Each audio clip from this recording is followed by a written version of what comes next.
Hello, everybody, and welcome to episode 6 of Talking Facts. Today we got to interview All-Pro Jamal Anderson, so let's get right into it. All right, Okay. so the first question, what is your earliest football memory? My earliest football memory. So I started playing football when I was 7 years old 8 years old for the West Valley Eagles. And I was actually an offensive lineman. So my earliest football memory that I remember quite well was the first time I put on pads and lined up to do, which at the time was an Oklahoma drill. I know, we were kind of brutal back then. Huh? Well, they still do that, but I lined up against a kid who was a little bit bigger than me, and I was able to take him out quite easily. And then they lined us up again because the coaches couldn't believe it, and I did it twice. That's my earliest football memory. So at what point did you think you had a real shot to go to the NFL?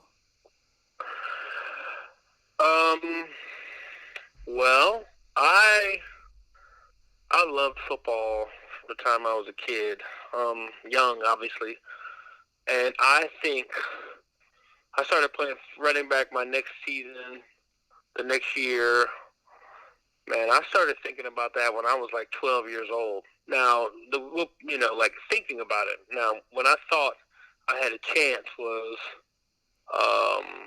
when I got older, when I was a senior in high school.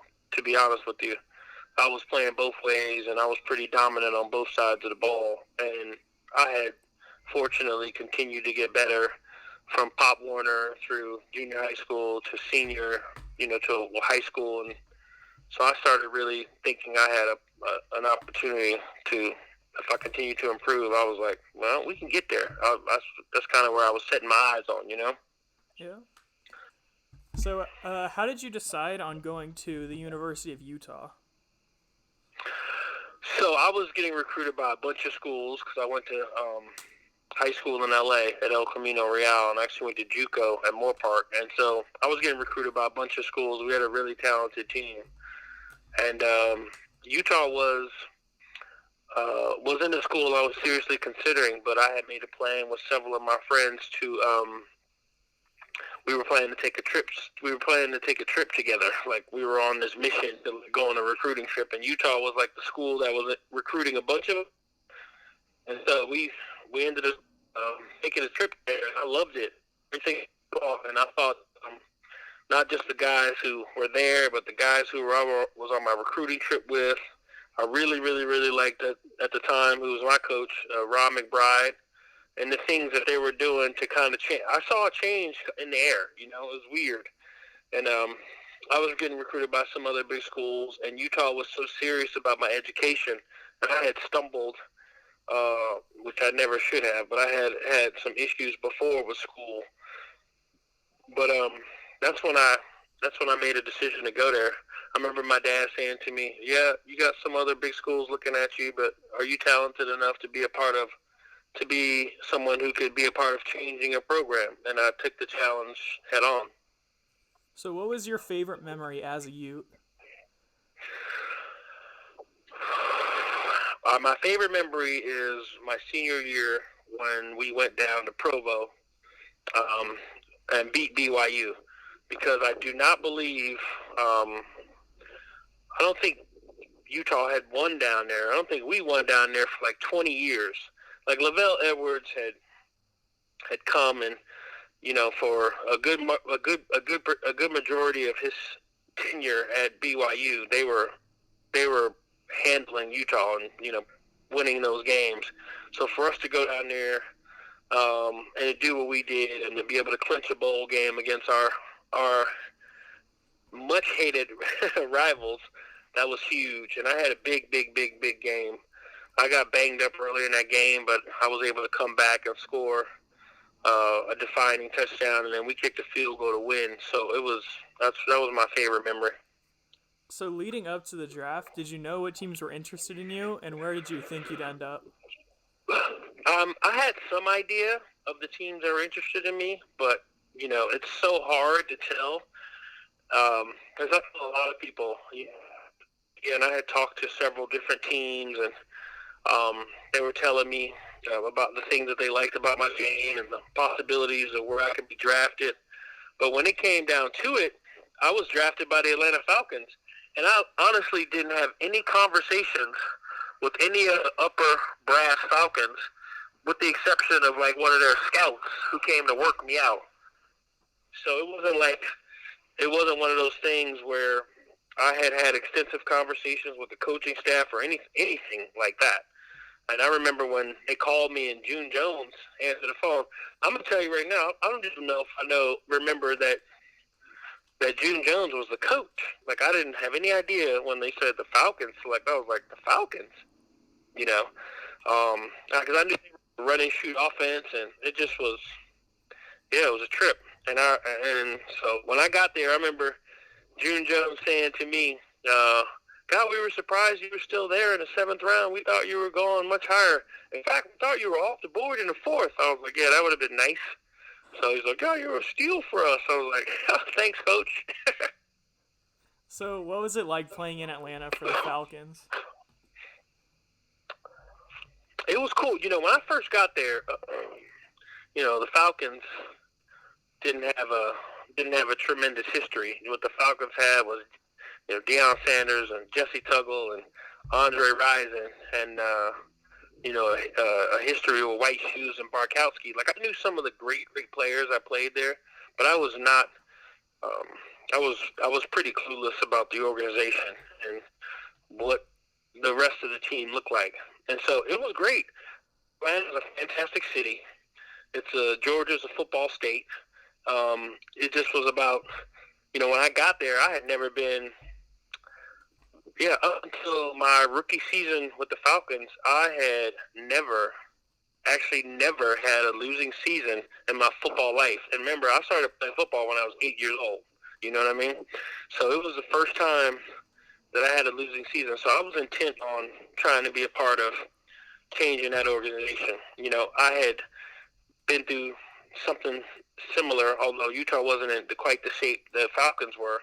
But there had not been any consistent success in Atlanta for a number of years. And so I was intent on coming in and helping turn that around.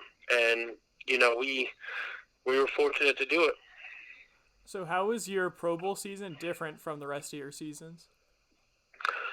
Heck, I should have went to the Pro Bowl. Well, I did go to the Pro Bowl in '96. I wish I would have got credit for it because I never logged a snap in the game. But I was an alternate that they sent over. And if somebody goes down, you're called up. But that season, that was one of my favorite seasons. And we didn't have the best record that year, but I loved being in that run and shoot offense and doing what I did. But obviously, my Pro Bowl season, we went to the Super Bowl. That's the biggest thing I could tell you, and the biggest difference is the fact that not only was I had a great season and at the time carried the ball for an NFL record 410 carries. We went to the Super Bowl, and that was the most important thing to me. To be honest with you, I could have had 800 yards rushing and 8 TDs. Who cares? Because I wanted to win a championship, like truly. And so I'm glad, and I worked tremendously hard as well as my offensive line to put up the numbers that I did. But that's not what it was about for me. Like, I really was trying to bring a championship to the city, and proud that we were able to win the NFC title and bring at least that level of that championship to the city of Atlanta, because they had never been close to that game. So what do you think set the '98 Falcons apart from every other team? We had characters on our team, and I think more than anything else, I created the Dirty Bird, and then everybody else on the team was doing it. I mean, we had the whole city doing it. We had fans who were supporting teams we were playing against who wanted to see us dance. We had big personalities. Well, yeah, no, so like that was a cool thing. Obviously, they're not rooting for us, but people would get excited when we celebrated, or I wasn't going to do the Dirty Bird in opposing stadiums. We went to play New England, and they I tore the Patriots up, and I scored twice in that game, and I did not, because I was trying to be on I'm going to respect the game. I don't want people to get upset, those kind of things.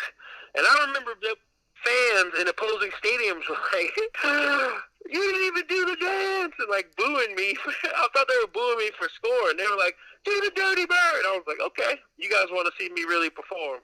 So I started doing it everywhere on the road. I was like, fine, But it was fun. We had a lot of fun, and we had a lot of personalities on that football team. And, obviously winning games makes everything more fun, but we had some characters, so. So, the burning question, how did you come up with the Dirty Bird? We were about to play the New York Giants on national TV at the time. Well, Sunday Night Football is a thing now on NBC. So we were playing, but it wasn't NBC then. I feel like, was it either ESPN? I think it was ESPN that had the Sunday night game. But we were playing the New York Giants, and we had been playing very good football, and we all went out to dinner. So we had been calling ourselves the Dirty Birds for a couple of weeks. And then we were going to New York, and I remember at dinner saying, like, we need to do something, like, to make people pay attention, to generate a little bit more excitement in the way that we're playing the game. And I was like, Atlanta, we already have a history. We had Billy White Shoes Johnson. We had Prime Time. Both of those guys celebrated. So that's when I came up with the dance. And I just kind of, the first part of the dance was something we used to do at Utah. Like the way I used to bring my arms down and across. We used to have this crew, guys that we all dressed up in polo. So we started calling ourselves the Polo Posse. And so we used to make that arm motion down to, like, symbolize the L. Well, anyway, I was, like, bringing my arm from one point down, straight down, and then across my body. I was like, man, if I just start flapping my arms there, that's like a wing. I was like, this is perfect. And then I just started rocking side to side. And then one thing turned into another, and the hype of the fans. Like, the first time I really broke it out against the 49ers and went all over the country on ESPN, all this other stuff, all the lead shows, I didn't even exactly remember what I did. And I was like, okay, I got to remember that, because it became a thing where it was like, ah! So it was funny. But that's where it came from. All right, so what was it like playing in the Super Bowl versus any other football game? It's amazing. I mean, obviously, because you have the 2 weeks leading up to the game, which, was just insane amount of press and hype. And then just the energy, hype in the stadium, I think that it's next level. And, it overwhelms some people, and some people step up to that stage and are ready. And, for me, I've always kind of looked at it the same way. I don't care what I was playing or what. I've constantly reminded myself my entire career, I'm like, well, here's the thing, man. The football field did not change in size or dimensions from the time that I first walked on there at 8 years old, So I'm like, the only thing that's different here, obviously, is our ability, our size or strength, and the stakes. But this is, if you look at it, from its essence, like, what else has changed? You're wearing pads, you're on offense, you're on defense, 11 men on both sides of the field. So that's kind of how I looked at every game. I was like, okay, yeah, I get it. There may have been 200 fans in the stands, and now there's, 80,000 or whatever. But for me, it's still football, man. It's still the game that I love to play from the time that I was 8 years old, So in 2002, you almost signed a contract to play for the Patriots. What do you think could have come from that? Well, that's a trip. That's a trip. You say that. Well, I think the Patriots played in the Super Bowl that year, right? Or was it the next year? They had won the Super Bowl the previous year. Yep, they won the Super Bowl the previous year. So, no, they went back and won it in 2003. Yeah. So, yeah, I just didn't feel – I went out there. Everything was going good. I had a great opportunity. They wanted to sign me. I didn't feel like I was completely myself or prepared to play the way that I had always played. And so I hesitated.